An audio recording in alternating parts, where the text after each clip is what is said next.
Welcome back. Strengthening community connections, improving communication and conflict resolution skills, things that are all very important today. And these are all things that Our Family Services is passionate about. And if you are interested in it, as well as Emily Brott and Catherine Tornbaum, they are here actually to tell us how you can get involved. Ladies, thank you so much for being here today. Thank you so much for having us. So Emily, let's start with you. We've had this organization on a couple times now, but for anybody who hasn't tuned in, let's really talk about Our Family Services and what you guys do. Thank you. Yes, Our Family Services is a nonprofit social services agency here in Tucson, and we have roots that go back to the 1950s. We provide many services, including housing and shelter for the homeless, counseling for people in distress, support for elders so they can stay in their homes longer, and community services such as information and referral and mediation training, which helps to strengthen community connections. And all of these things, what they have in common is they support our mission, which is to support children and youth, to serve families and elders, and to strengthen community connections.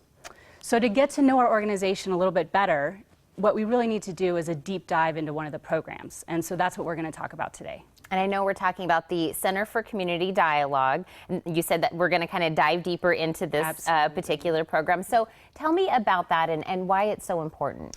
The Center for Community Dialogue helps Southern Arizonans have in-depth and meaningful conversation in a skilled, civil, and respectful way.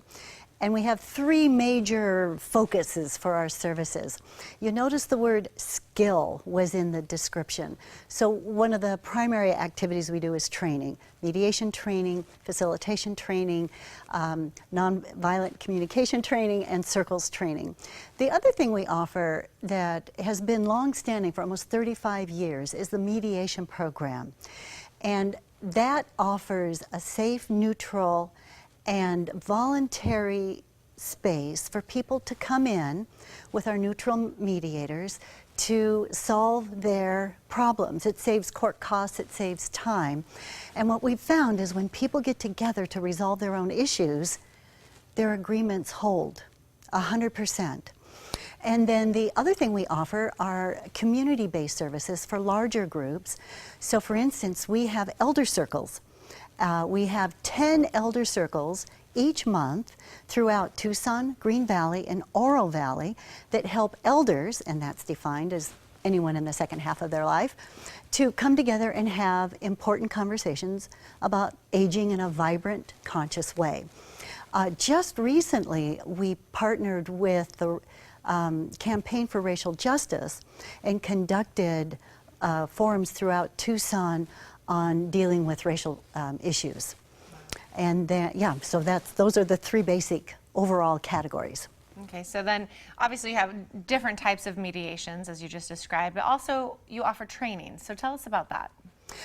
In our trainings, what we've discovered, even for all of us, is we didn't necessarily grow up understanding how to resolve conflict or even how to have a good conversation about it. So our mediation training actually teaches you very specific techniques and methods to resolve conflict. When you graduate from that program, you're a mediator. And I want to emphasize anyone in our community can be a mediator. We have programs for middle school through elderhood. So we're really expansive in that program. Our facilitation training helps you, on the other hand, to have more effective meetings. Maybe not here, but many people go to a meeting and it's just not as effective as they'd like it to be. And then we have nonviolent communication. That focuses on understanding people's underlying needs and how to respond to those needs in a kind and thoughtful manner instead of in an angry, resentful manner. And then circles is probably one of our most popular. That helps people with a particular method to have great conversations, whether it's a small group or a very large group. And now, if somebody does go through the training, can they also maybe take those skills and help in volunteering?